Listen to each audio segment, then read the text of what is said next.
Hello class 12th, welcome in the first lecture of chapter 9 coordination compounds. Okay student, what is coordination compound and how they are formed? The compound which is formed by coordinate bond is known as coordination compound. In these compound, central atoms link to the ligands with coordinate bond. Okay, here are some small terms which we can define. First आपका coordination number, the total number of coordinate bond with central metal atom और central metal ion linked to ligands, यानी कि the total number of coordinate bond की वो total number जिसके through आपका central metal atom या central metal ions जो है वो लिगेंड से अटैच रहती है, या हम इसको ऐसे भी कह सकते हैं the total number of ligands which is attached to the central metal ion और सेंट्रल मेटल एटम. ओके, तो हेयर K4FeCN का whole 6. K4 is a counter ion या मेटल आयन. Fe आपका सेंट्रल मेटल एटम होता है और Cn का whole 6 ये है आपके लिगेंड्स. तो Cn का whole 6 is ligands, Fe central metal atoms and K4 जो है वो आपका काउंटर आयन है. तो यहाँ पर आपकी जो हम देखते हैं टोटल नंबर ऑफ लिगेंड्स जो हैं वो आपके 6 हैं. तो इसलिए इस कंपाउंड का जो कोऑर्डिनेशन नंबर है वो आपका 6 आएगा, यानी कि total number of ligands which is attach to the central metal atoms और central metal ion is known as coordination number. Okay, next है आपका coordination polyhedron, the spatial arrangement of ligands which directly attach to the central metal atoms और central metal ions, यानी कि ligands का वो arrangement जिसके through आपका जो लिगेंड्स होते हैं वो सेंट्रल एटम या सेंट्रल मेटल आयन से अटैच होते हैं, वो आपका कोऑर्डिनेशन पॉलीहेड्रॉन कहलाता है. नेक्स्ट है आपकी एक term ambidentate ligands. Ambidentate ligands, a molecules और ion has 2 donor atom but only one of them form coordinate bond with central metal atoms, यानी कि वो मोलिक्यूल्स जिसमें आपके 2 डोनर साइड होते हैं या 2 डोनर एटम होते हैं, यानी कि इलेक्ट्रॉन पेयर को 2 एटम्स जो है वो डोनेट कर सकते हैं, लेकिन वन टाइम में केवल एक ही इलेक्ट्रॉन पेयर को डोनेट करके कोऑर्डिनेट बॉन्ड बनाता है. Example Cn negative. तो Cn निगेटिव में कार्बन के पास भी इलेक्ट्रॉन होते हैं जो वो डोनेट कर सकता है और नाइट्रोजन के पास भी डोनेट है जो वो डोनेट कर सकता है, लेकिन एक टाइम में केवल नाइट्रोजन या कार्बन ही आपका क्या करेगा, कोऑर्डिनेट बॉन्ड बनाएगा, यानी कि एक टाइम में केवल इनमें से एक ही एटम्स इलेक्ट्रॉन पेयर को डोनेट करेगा. तो इसलिए ये होते हैं एम्बिडेंटेड लिगेंड्स, यानी कि होते तो इसमें 2 डोनर एटम है लेकिन केवल एक बार में एक ही एटम इलेक्ट्रॉन पेयर को डोनेट करके कोऑर्डिनेट बॉन्ड बनाता है. ओके, यहाँ पर एक जनरल कंपाउंड दिया गया है और उसमें हमें टर्म्स डिफाइन की गई है. ये M लिगेंड्स का होल n, जहाँ पर n जो है वो आपकी कोऑर्डिनेशन नंबर होती है, यानी कि n इजिकल टू आपका 2, 6, 4, 3 एक्सेट्रा कुछ भी हो सकता है. तो ये जो जितनी नंबर होती है यानी कि जितने नंबर ऑफ लिगेंड्स आपके प्रेजेंट होते हैं वो उसकी कोऑर्डिनेशन नंबर होती है. ठीक है, M जो है वो आपका होता है सेंट्रल मेटल एटम या सेंट्रल मेटल आयन. ठीक है, और ये जो आपका है ये ब्रैकेट सा जो बना हुआ है इसको हम कहते हैं काउंटर स्फेयर. ठीक है, या कॉम्प्लेक्स स्फेयर. जैसे FeCN का होल 6 नेगेटिव 4 है, तो Fe यहाँ पर क्या है, आपका सेंट्रल मेटल आयन है. Cn का होल 6 क्या है, लिगेंड्स है. और जो आपके ये 6 नंबर है वो आपकी कोऑर्डिनेशन नंबर है, यानी कि कोऑर्डिनेशन नंबर कितनी है, 6 है. और ये एक आपका पॉलीहेड्रॉन्स बना हुआ है, यानी कि Fe से जो Cn लिगेंड्स हैं वो इस तरह से अटैच होते हैं आपके. ओके, नेक्स्ट है आपका नेक्स्ट एग्जाम्पल है FeCO का होल 5. Fe जो है आपका सेंट्रल मेटल एटम है, CO जो है वो आपका लिगेंड्स है और टोटल नंबर ऑफ CO कितने हैं आपके पास, 5 हैं. तो कोऑर्डिनेशन नंबर कितनी हो गई, 5 हो गई. ये इनका अरेंजमेंट है, तो इस मॉलिक्यूल्स की कोऑर्डिनेशन नंबर आपकी 5 हो गई. अब स्टूडेंट एक क्वेश्चन ये आता है कि कौन से ऐसे एलिमेंट्स हैं आपके जो कॉम्प्लेक्स आयन या कोऑर्डिनेशन कंपाउंड का फॉर्मेशन करते हैं। तो जो आपके डी ब्लॉक एलिमेंट्स होते हैं वो सभी कोऑर्डिनेट बॉन्ड या कॉम्प्लेक्स कंपाउंड बनाते हैं। क्यों बनाते हैं? Only D block elements form coordinate compound because they have small size and high charge density. इनका साइज छोटा होता है, इलेक्ट्रॉन डेंसिटी इनकी बहुत हाई होती है, इसलिए ये कोऑर्डिनेट बॉन्ड का फॉर्मेशन करते हैं। ओके, नेक्स्ट है आपका डबल साल्ट। डबल साल्ट क्या है? Double salt which lose their identity when dissolve in water. यानी कि डबल साल्ट वो होता है जो वाटर में डिज़ोल्व करने पर अपने आयंस में कम्प्लीटली ब्रेक डाउन हो जाता है, और जब कम्प्लीटली ब्रेक डाउन हो जाता है तो उसकी आइडेंटिटी तो क्या हो गई? लूज़ हो गई। यानी कि अब वो जो पहले साल्ट था अब वो साल्ट नहीं रहा है, वो आयंस में ब्रेक हो गया। तो जो अपनी आइडेंटिटी को लूज़ कर देते हैं वो हमारे डबल साल्ट होते हैं। लाइक दैट पोटास एलम यानी कि फिटकरी। जब हम फिटकरी एक डबल साल्ट है बिकॉज इसमें 2 टाइप्स के आपके यानी कि 2 कैटायंस और 2 एनायन प्रेजेंट होते हैं। ठीक है, तो जब ये आपका वाटर में डिज़ोल्व किया जाता है तो ये कम्प्लीटली तौर से अपने आयंस में ब्रेक डाउन हो जाता है, अपनी आइडेंटिटी को लूज़ कर देता है। नेक्स्ट टाइप के आते हैं कॉम्प्लेक्स कंपाउंड, यानी कि जो अपनी आइडेंटिटी को लूज़ नहीं करते हैं। Which do not lose it's identity when dissolve in water. जैसे K4FeCN का होल 6। जब हम K4FeCN के होल 6 को वाटर में डिज़ोल्व करते हैं तो ये पोटेशियम आयन और फेरोसाइनाइड आयन देता है, हेक्सा फेरोसाइनाइड आयन देता है। लेकिन इसको दोबारा से वाटर ऐड करने पर ये वाला जो आपका होता है FeCN का होल 6 और ये है आपका -4।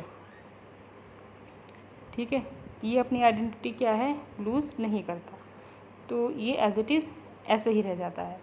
तो ये होता है आपका कॉम्प्लेक्स, क्योंकि यहाँ पर ये जो सेंट्रल मेटल एटम है ये आपका CN यानी कि लिगेंड से कोऑर्डिनेट बॉन्ड द्वारा जुड़ा है, ये आयोनाइजेबल पार्ट नहीं होता है। ओके, नेक्स्ट है इसमें जनरल टर्म्स क्या है।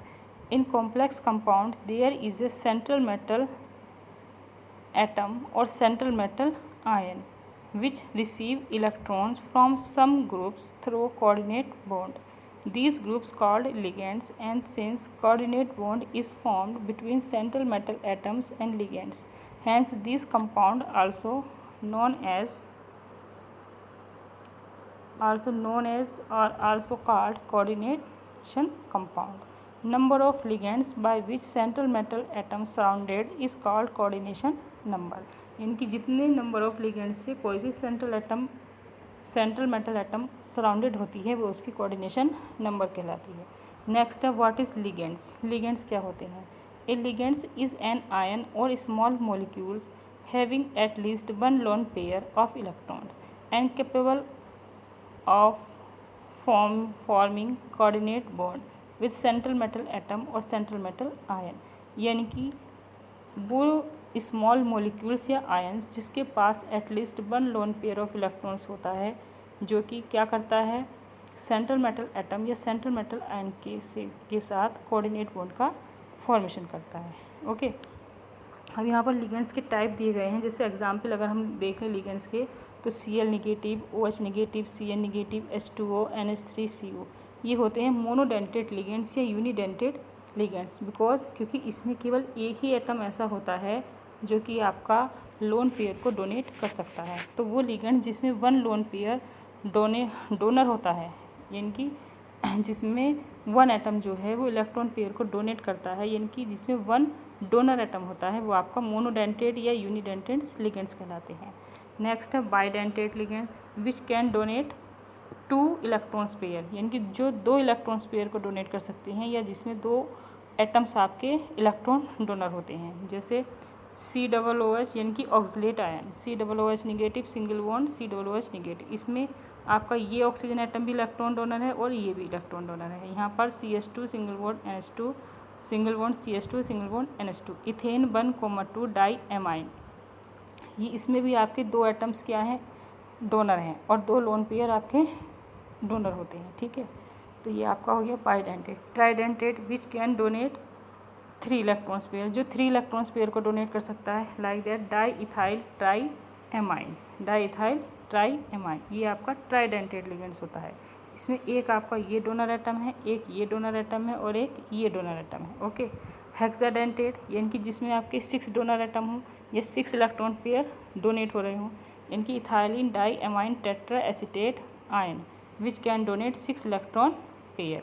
Hair are this example. Okay, अब नेक्स्ट आता है आपका कैलकुलेशन ऑफ ऑक्सीडेशन स्टेट। हम ऑक्सीडेशन स्टेट या ऑक्सीडेशन नंबर कैसे कैलकुलेट कर सकते हैं। ये चैप्टर आपका 11th क्लास में भी था, रेडॉक्स रिएक्शन में भी जो है वो आपके ऑक्सीडेशन नंबर कैलकुलेट करने के लिए आती थी और आपको सिखाई भी होगी, ठीक है।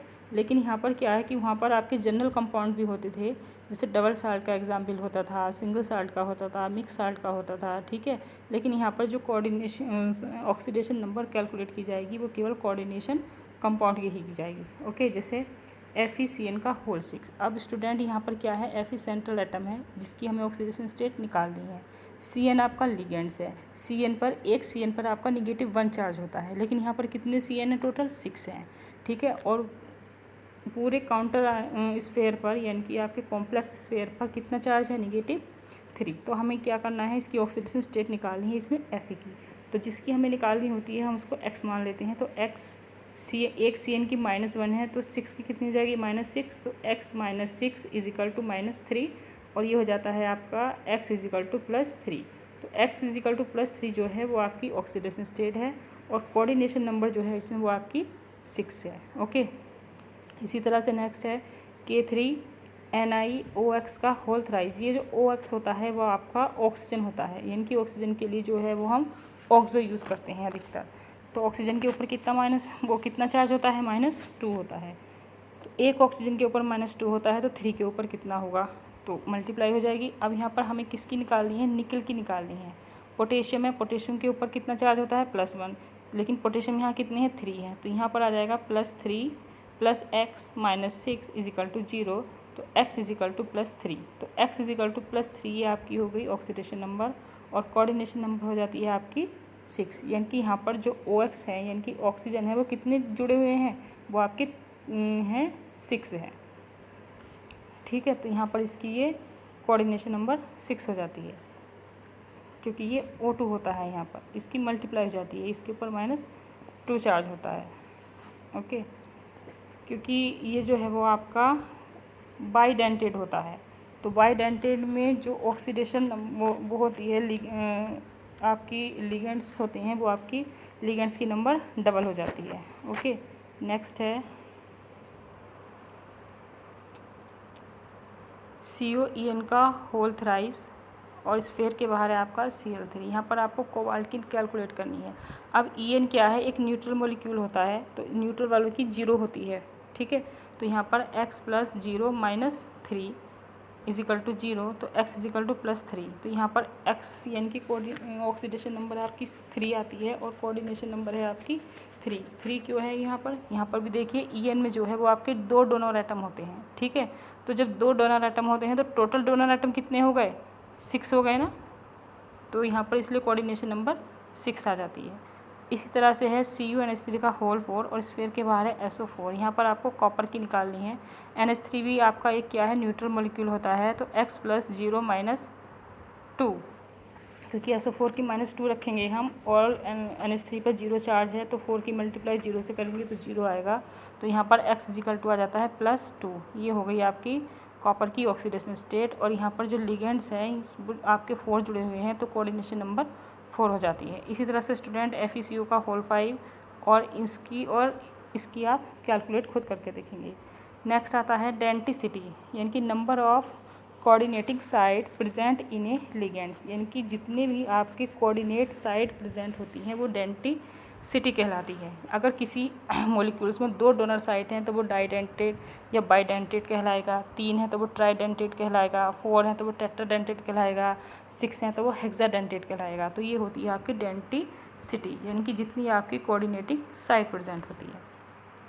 होमोलैप्टिक कॉम्प्लेक्स क्या होता है, अगर किसी कॉम्प्लेक्स में आपके same types of ligands present होते हैं, यानी कि ओनली 1 टाइप्स ऑफ लिगेंड्स आपके प्रेजेंट होते हैं तो वो होमोलैप्टिक कॉम्प्लेक्स होता है। जैसे RuFeCN का होल 6, यहाँ पर जो CN है वो लिगेंड्स है और Ru जो है वो आपका काउंटर आयन है, और Fe आपका सेंट्रल मेटल एटम है। तो यहाँ पर लिगेंड्स 6 हैं और 6 के 6 क्या है, Cn ही है, तो ये इसलिए होमोलैप्टिक हो गया। सेम, होमो का मतलब सेम। इसी तरह FeCO का होल 5 में CO क्या है, लिगेंड्स, और कितने हैं, 5 हैं, ये सब सेम टाइप के हैं। नेक्स्ट है हेटेरोलैप्टिक, जिसमें different types of ligands present होते हैं। एक कॉम्प्लेक्स इन विच 2 और more different types of ligands are present, like that PTNH3 का होल ट्वाइस Cl2। यहाँ पर 2 आपके अमोनिया लिगेंड्स हैं और 2 आपके क्लोरीन लिगेंड्स हैं, तो यहाँ पर 2 टाइप्स के प्रेजेंट है, इसलिए ये हेटेरोलैप्टिक कॉम्प्लेक्स है। नेक्स्ट एक आपका नोट पॉइंट है, प्राइमरी वैलेंसी और सेकेंडरी वैलेंसी क्या होता है। Primary valency is equal to the oxidation number. जो आपकी प्राइमरी वैलेंसी होती है वो ऑक्सीडेशन नंबर के इक्वल होती है, ठीक है। अगर आपको किसी का ऑक्सीडेशन नंबर पता है और उसका प्राइमरी वैलेंसी पूछती है तो वो दोनों इक्वल ही होते हैं। And secondary valency is equal to the coordination number, और जो आपकी सेकेंडरी वैलेंसी होती है वो होती है coordination number, okay. Primary valency is ionisable but secondary valency is non ionisable. जो आपकी प्राइमरी वैलेंसी होती है वो आयोनाइजेबल होती है, जबकि सेकेंडरी वैलेंसी जो है वो आपकी नॉन आयोनाइजेबल होती है। Secondary valency have specifics arrangement around central metal atom, but primary valency has no specifics arrangement. आपको तो पता ही है सेकेंडरी वैलेंसी क्या है, कोऑर्डिनेशन नंबर के इक्वल होती है, और कोऑर्डिनेशन नंबर किसके इक्वल होती है, लिगेंड्स के। तो लिगेंड्स तो आपके आयोनाइजेबल नहीं होते हैं, और लिगेंड्स जो होते हैं वो सेंट्रल मेटल के चारों तरफ एक ज्योमेट्री में अरेंज होते हैं, यानी कि एक स्पेशल अरेंजमेंट होता है उनका, ठीक है, जबकि प्राइमरी वैलेंसी का नहीं होता है। लाइक दैट CO NH3 का होल 4 Cl2, और काउंटर के बाहर है आपका Cl। जब इसको वाटर में डिजोल्व करा तो इसमें से Cl जो आपके काउंटर के बाहर ये आयन था, ये तो आयनाइजेबल हो गया, बट ये पूरा का पूरा आपका ऐसे ही रहा, और इसका अरेंजमेंट ये दिखा दिया, तो ये तो आयनाइजेबल है बट ये नहीं है आपका, ओके। तो इस कंपाउंड में आपकी ऑक्सीडेशन स्टेट जो है सेंट्रल एटम की वो आती है +3 है, ठीक है। और +3 क्या है आपकी, +3 है आपकी प्राइमरी वैलेंसी, ओके। इसी तरह से कोऑर्डिनेशन नंबर कितनी है, कोऑर्डिनेशन नंबर है आपकी 6, यानी कि 4 अमोनिया है और आपके 2 क्लोरीन है, तो यहाँ पर आपकी 6 आ जाती है ये कोऑर्डिनेशन नंबर, यानी कि सेकेंडरी वैलेंसी हम इसको बोलते हैं, ओके। अब आपका नेक्स्ट है IUPAC nomenclature of complex compound, यानी कि जो आपका कॉम्प्लेक्स या कोऑर्डिनेशन कंपाउंड है उनका नोमेनक्लेचर। तो इसके लिए कुछ रूल दिए गए हैं। रूल क्या है, first write the name of cation then write the name of anion. सबसे पहले आप जो है वो कंपाउंड में दिए गए कैटायन का नाम लिखेंगे, उसके बाद आपको एनायन का नाम लिखना है, ठीक है।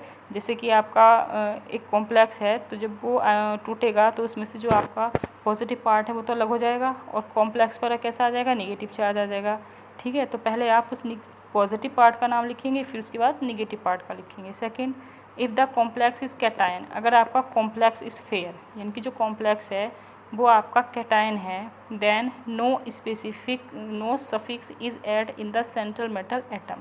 अगर आपका जो कॉम्प्लेक्स है वो कैटायन है, यानी कि कॉम्प्लेक्स पर कैसा चार्ज है, आपका पॉजिटिव चार्ज है, ठीक है, तो आप कोई भी सफिक्स सेंट्रल मेटल एटम में ऐड नहीं करेंगे।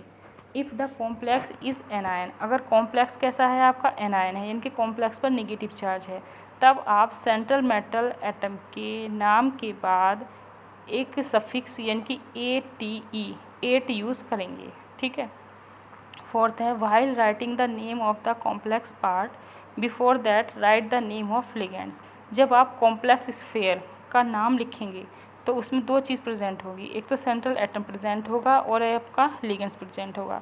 तो सबसे पहले आप जो है वो लिगेंड्स का नाम लिखेंगे उसमें से, ठीक है, उसके बाद सेंट्रल एटम का नाम लिखेंगे, ओके। फिफ्थ पॉइंट है, if number of ligands is more than 1 die tri tetra etcetera use. अगर लिगेंड्स यानी कि सेम टाइप्स के लिगेंड्स आपके अगर एक से ज़्यादा प्रेजेंट हैं तो आप डाई ट्राई टेट्रा इनका यूज़ करेंगे।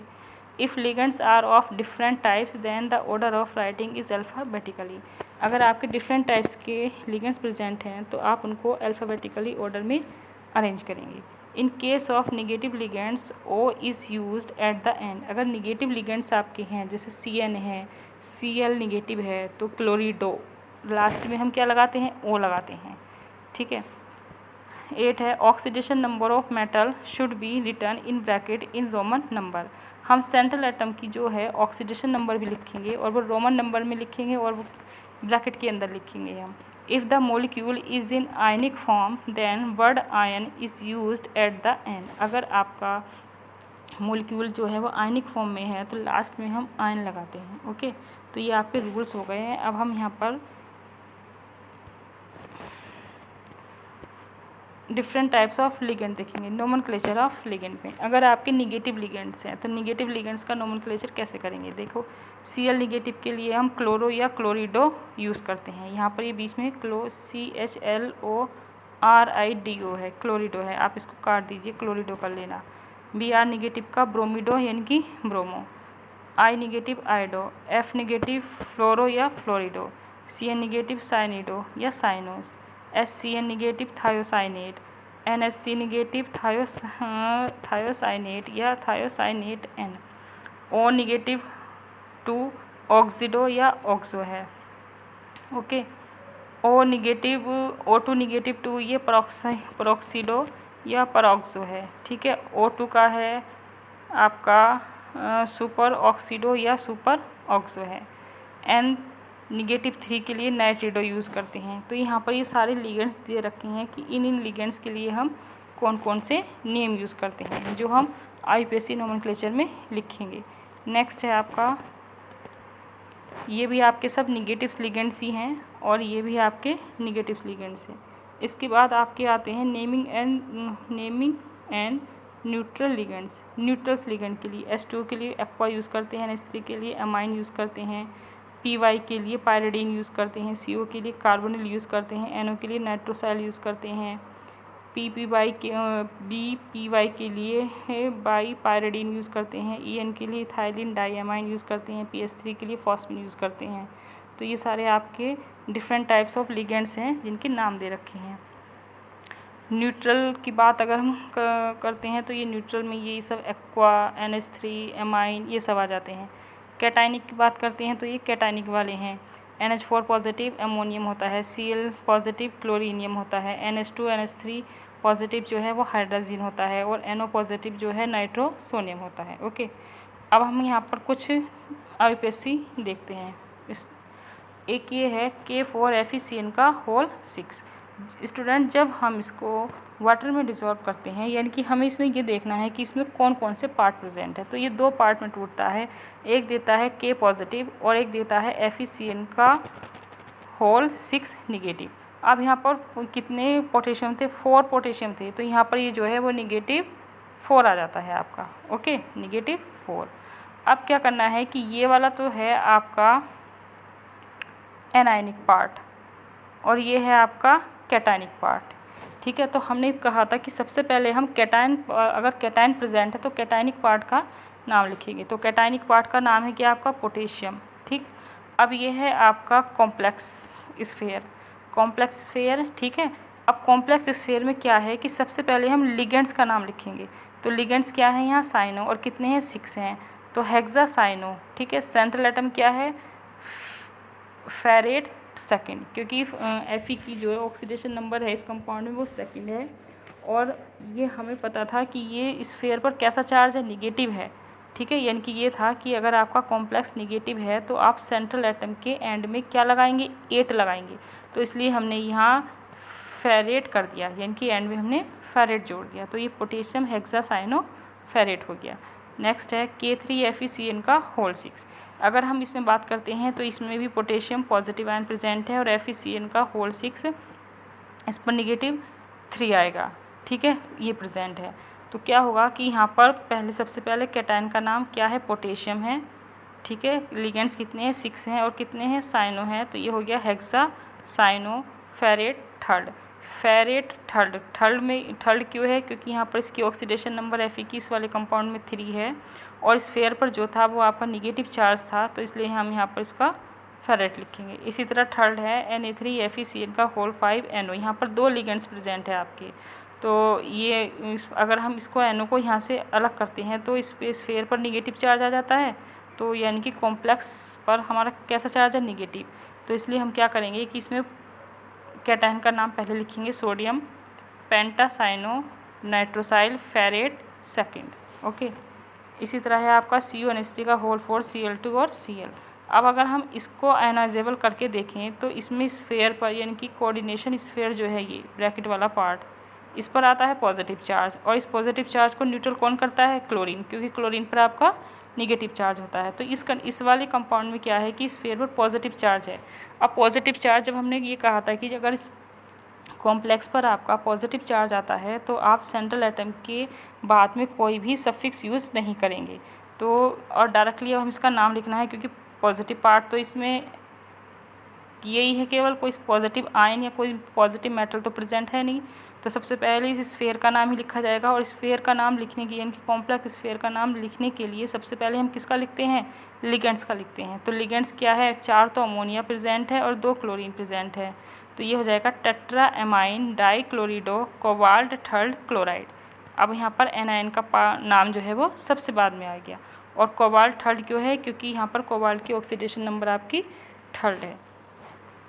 नेक्स्ट है CO का होल 4 SO4। इस कंडीशन में भी स्फेयर पर क्या आता है? पॉजिटिव चार्ज आता है और SO पर निगेटिव 2 होता है। अमोनिया जो है वो आपका न्यूट्रल लिगेंड है, तो इसका नाम हो जाएगा tetraammine copper second sulphate. Okay, next है COEN का होल थ्राइस और Cl3। EN भी एक न्यूट्रल है आपका, ठीक है, कोई चार्ज इसमें प्रेजेंट नहीं होता और इसमें आपके 2 डोनर साइड होते हैं, ठीक है। तो यहाँ पर हो जाएगा ट्रिस। अब क्या है कि EN क्या है? EN होता है आपका इथेन 1,2 डाई एमाइन। अब डाई जो है वो EN के नाम खुद के नाम में है, तो जब हम इसका नाम लिखेंगे यहाँ पर तो इसके 3 है ना, ये EN का होल 3 यानी कि EN के आपके 3 मॉलिक्यूल प्रेजेंट है, लेकिन यहाँ पर हम ट्राई ना लगाकर ट्रिस लिखेंगे क्योंकि इसके खुद के नाम में क्या आ रहा है? डाई यूज़ हो रहा है। तो इसलिए हम इसको लिखेंगे tris ethane 1,2 diamine cobalt third chloride. Okay, इसी तरह से आप इनके और इनके नाम खुद समझकर और लिखकर देखेंगे। ओके, बुक्स में और भी आपके IUPAC नोमेनक्लेचर दिए गए हैं और कुछ कंपाउंड दिए गए हैं, उनकी प्रैक्टिस आप खुद करेंगे। Okay, thank you.